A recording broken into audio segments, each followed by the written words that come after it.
Hello all, here at OS and PTXreviews.com. You're watching our video unboxing / first look of the Samsung Series 7 Slate PC. This is a high-end Windows 7 Home Premium based Windows tablet because it has a Intel Core i5 processor rather than an Intel Atom processor underneath the hood. As such, performance in general is going to be a lot more powerful and more akin to an actual laptop experience rather than something that's more comparable to a netbook.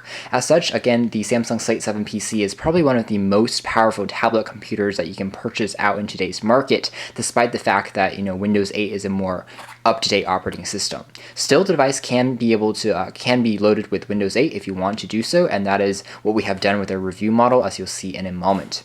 Taking a look at the actual image on the box here, though, if you have Windows 7 or the original Windows 7 Home Premium operating system, you know that Samsung has put their proprietary TouchWiz UI on top to make things a little bit more customizable and easier to press. You'll see larger icons for mobile applications like YouTube, some notes and the such, and also wallpapers that are also found on their Android-based Galaxy Note devices and also their Galaxy Tab devices, so it's a little bit interesting that it also implemented on a Windows tablet. Other specs includes 4 GB of RAM, which is extremely high for a tablet of any caliber, and also has 64 or 128 GB of solid-state memory for your storage needs. It can also be expanded via a micro SD card, of course, and also for online storage. The device has a 11.6-inch LED screen, which offers a 720p HD resolution. Also has an HDMI port for expanding your HD content into larger displays. It also has Intel's mirror share feature, which is interesting. It allows the device to wirelessly share content on the screen into other wireless devices, such as HD televisions without a wire, which is pretty nice. The device has Bluetooth 3.0 enabled. Again, it has Wi-Fi, of course. Some models do have 3G. This version does not. Our review model does not. And again, it has a 178-degree viewing angle on the screen, so it's pretty impressive as far as viewing outdoors as well. The screen also supports 10 fingers for multi-touch, so it supports games and animations and the such. Now, one downside to having the Core i5 processor is the fact that it does take up a lot more heat. As such, the device is more like a traditional laptop rather than a modern tablet. There are going to be some ventilation holes and fans, so when the device starts being powered on for 30 minutes or longer, it's going to actually start kick in and get a little bit noisy as opposed to a more quiet traditional hybrid Windows 8 tablet. It's still pretty manageable. Again, you do have way faster performance than any other tablet we've seen. The box is pretty generic and nicely designed. It just tells a little bit of information about the product. Pretty clean, again, from Samsung. It's nice work in terms of packaging. And when you open up the device, right on top, you have access to your tablet. If we take out the tablet for a moment, and take a look at what's actually underneath, we think that, let's see if there's any more accessories on here. It seems like that in the box, we have access to just the chargers. There are a few more accessories and peripherals you can purchase via third-party venues out there. There are a dock that you can purchase for the device and also a optional Bluetooth keyboard, which we'll see in a few weeks. And those optional accessories cost around $60 to $80 each, so they're not cheap either. The cord seems to be pretty good length, and also this is the charger, which is pretty much standard from Samsung devices, but the tip is a little bit small, so it's semi-proprietary, I would say. And it fits snugly, it's easy to carry around, it's not too large, so it's not a huge brick like most devices are. So if we turn these things out onto the side and get the paper out of the way first, we can take a closer look at the actual tablet.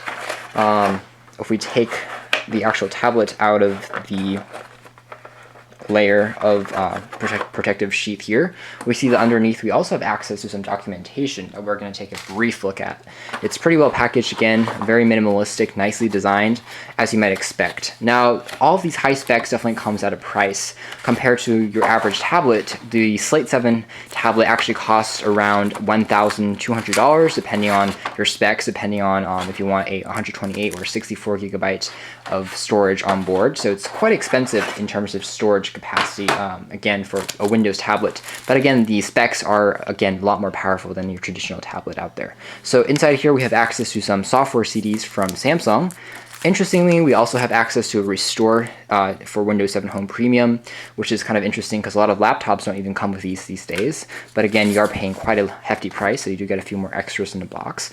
A stop dial for installation, some warranty guides. We have access to a quick start guide, it looks like, printed in full color, which is pretty nice. Some generic accessories you can purchase, safety information in monochrome, black and white. There is a quick start guide from Microsoft in full color, and also an essential guide, which is a full user manual in color as well that teaches you how to use the product. Another accessory that you can purchase for the device is actually a Wacom pen. It allows the device to be pressure sensitive. In addition to having a capacitive sensor, you can use it to draw if you are a graphic designer or graphic artist. So you can doodle, and it's by Wacom, so it has, I believe, 1,024 levels of sensitivity. So it can be paired with Photoshop and other doodling applications like Corel Draw, and you can actually use it as a digital canvas if you want to do that. Taking a look at the design of the tablet, it's actually pretty well made, surprisingly, but it is made entirely out of plastic. So it's going to be like most devices produced by Samsung. It's not going to have the most high-end feel in terms of metal like a lot of HTC devices have. So we have an edge-to-edge glass. It's pretty nice and nicely designed. On the bottom here, we have access to a single Windows key that will, it's a mechanical key you can press to go home in Windows 8 and also in Windows 7. On the top here, we have access to a simple 1.3 megapixel front-facing webcam for taking Skype calls and the such. And essentially that's it as far as the front face is considered. As far as the weight is considered for this tablet, it feels pretty good in the hand. It's not too hefty, but it also feels pretty well made. The plastic materials don't creak or cringe, so it's definitely something that feels like a quality constructed piece of kit and that won't really break on you, which is definitely good. The left-hand side device features a single USB 2.0 port. Again, Samsung opted to go very simplistic, so you only have one USB port, which is a downside. There's also a 3.5mm headphone jack that also dubs as a microphone import, which is pretty nice. There's a dedicated volume rocker that's pretty easy and large to press, and also you have a mini HDMI port. There's also a power adapter port on the side there. The bottom of the unit features the stereo speakers on either end, and we also have access to the proprietary dock connector for you to expand the features such as Ethernet, HDMI, and also additional USB ports.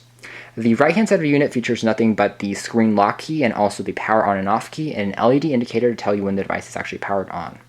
And on the top of the unit, we have access to two dual microphones for noise cancellation if you have the 3G feature, or if you want to use Skype calls. There's also the micro SD card for expanding the memory.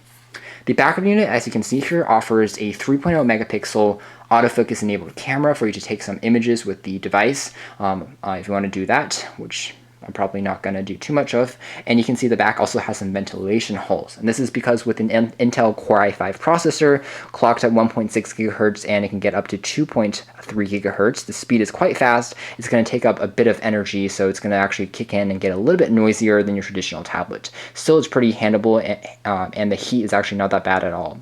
The back, while it looks like plastic or it looks like metal, is actually made out of plastic. However, it has a very solid feel to it, and overall it's not a bad design at all from Samsung. Pretty classy and pretty elegant if you ask me. So overall, we are fans of the hardware perspective of this particular tablet as far as the design is considered.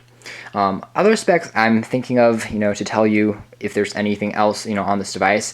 Again, you can get a lot of accessories for it, but they are quite expensive. Again, they can cost quite a lot, and if you get an entire set, you can get the tablet and the dock and the keyboard together. It's going to come at a bundled price around $1,346, but you can get at a street price of today's standards about $500. So it's pretty inexpensive. You can get it online, such as eBay or Amazon, which is definitely nice. So if you are looking for, again, a very powerful Android-based tablet, then this is probably something that you can take a closer look at. This has just been a brief unboxing. We're going to come back with our full video review next here at osandvtxreviews.com. Thanks for watching our video first look at the very, very powerful Samsung Slate 7 PC running on Windows 7 originally or Windows 8. Thanks for watching with a Core i5 processor.